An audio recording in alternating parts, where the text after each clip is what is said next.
Okay, let's dive right into this. Today, we are unpacking a truly profound philosophical lecture in this explainer, one that totally flips our modern understanding of health, technology, and honestly, our entire human purpose. We live in a world that is just obsessed with quick fixes, right? But what if our entire approach to healing is just an illusion? What if the institutions we trust the absolute most have completely forgotten their actual purpose? And maybe the most urgent question, what happens when artificial intelligence steps in to do their jobs flawlessly? It's the ultimate human question, isn't it? Why do we suffer? Well, according to the deep wisdom we're looking at today, suffering isn't just random bad luck. Not at all. It's actually a highly specific natural signal telling us that we're living incorrectly. Nature doesn't just make us struggle for no reason. When we hit a wall in life, it's a glaring sign that our path is off. And you know, our ancestors intuitively got this. They understood this deep connection to the divine. Back then, when life became overwhelmingly difficult, they didn't just go looking for a quick pill. They chanted a rearing, a deeply rooted sound meant to literally call out to the heavens, acknowledging the divine forces overseeing our lives.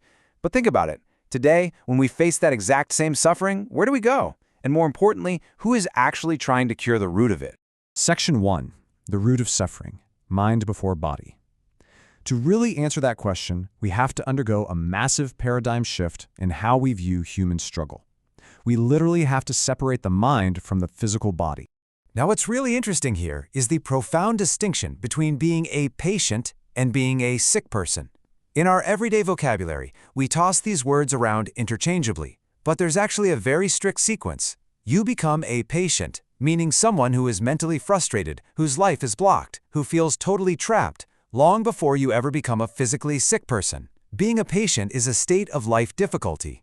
You haven't gone to the physical hospital yet, but your life, it's completely tangled up.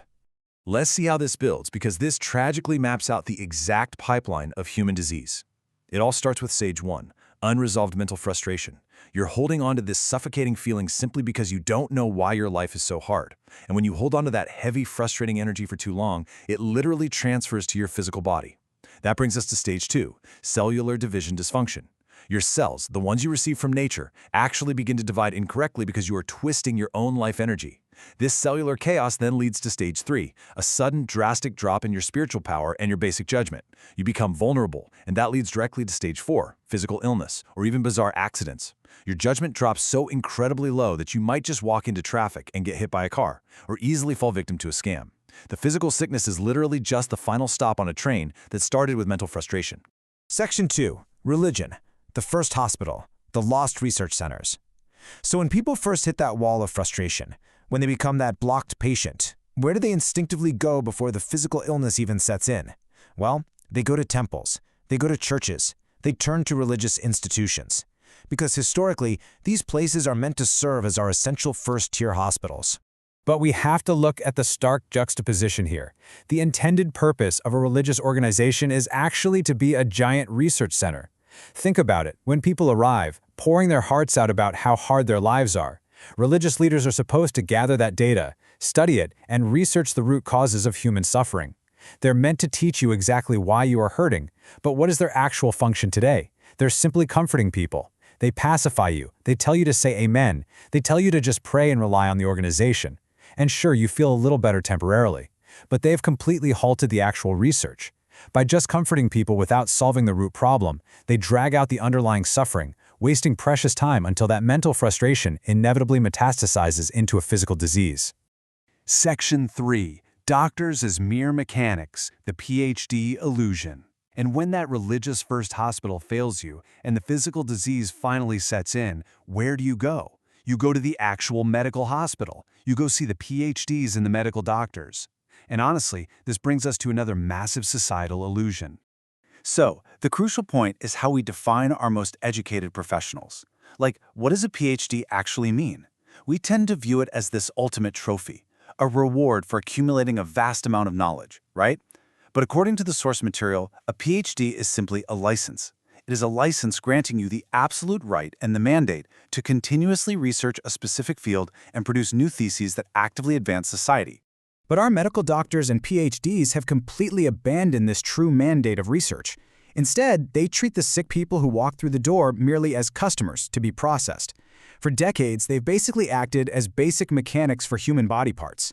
You go in and say your liver hurts, they act as a liver mechanic. If your heart hurts, they're a heart mechanic. They literally just repair the broken parts. And because they've spent decades just repairing bodies like mechanics, instead of researching the societal root causes of why so many people are getting sick in the first place, they're slowly losing the respect of the public. I mean, decades ago, doctors were deeply revered. Today, if a physical repair doesn't go perfectly, they get cursed at by their patients. They are losing their status because they've reduced themselves to mere repairmen. Section 4, the imminent AI revolution, the end of human mechanics. And here is where the reality check becomes incredibly urgent. Because if your entire profession is based on being a physical repairman, you are facing an imminent existential threat. Automation and artificial intelligence are about to permanently end the era of human mechanics. Just consider this historical trajectory for a second. We used to wash clothes by hand, right? Then we invented smart washing machines. We used to cook manually. Now automated rice cookers do it perfectly. We pushed simple physical labor over to machines so human intellectuals could focus on higher things. Well, guess what? Physical medical diagnosis and surgery are next. In the very near future, AI and robots will take over the hospital completely. An AI surgeon can operate 24 hours a day, 7 days a week. It will make incisions with flawless 0.1 millimeter accuracy. It will diagnose you perfectly. And unlike human doctors, the AI won't get exhausted, it won't complain, and it won't go home tired to bother its family. The era of the human body mechanic is entirely over. And if you think this is some distant sci-fi future, you need to think again. The source material emphasizes a staggering acceleration here. What used to take humanity 100 years of slow, plodding scientific progress is now going to crash down upon us in a highly condensed time frame of just 7 to 10 years. In less than a decade, this AI and robotic revolution will completely wipe out the need for simple physical labor and mechanical repairs in the medical field. It's happening right now. Section 5. Becoming the New Buddhas, Humanity's True Purpose. So we really have to slow down and ask ourselves a very profound question. Once the machines flawlessly handle all the physical labor, all the cleaning, all the medical repairs, what are we supposed to do?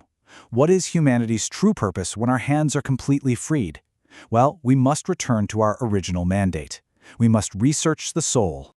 By this point in human history, we really shouldn't be wandering in the dark anymore. The source argues that by now, humanity's intellectuals should have researched and uncovered 70% of the answers to our spiritual and societal suffering. We should have built educational systems that actually teach people why they suffer, so we no longer have to blindly drop to our knees and beg deities for help. We are supposed to be leading and teaching humanity, not just pacifying it. And this brilliantly illustrates the ultimate goal of human evolution. To become a Buddha, you must transcend mere knowledge and skills. True enlightenment isn't about holding a piece of paper that says PhD, and it absolutely isn't about being really good at physically repairing a liver. A true Buddha hasn't emerged in thousands of years because, quite frankly, we got distracted. We stopped researching the fundamental nature of our existence, settling instead for just accumulating facts and repairing symptoms. We are meant to raise disciples, to cultivate intellects that transcend simple skills, to actually cure the root of human sorrow. We are standing on the precipice of a brand new era. The physical world, the repairs, the basic mechanics of life, that all belongs to the AI now. Your time as a simple mechanic is over. So the question left for you is this: now that machines are taking over the physical world, what will you choose to research? It is time to step up, to evolve your intellect, and to become the modern researchers, the small Buddhas that this world so desperately needs. Thank you for joining me on this explainer, and I really hope this leaves you looking at your own life and your own frustrations in a completely new light.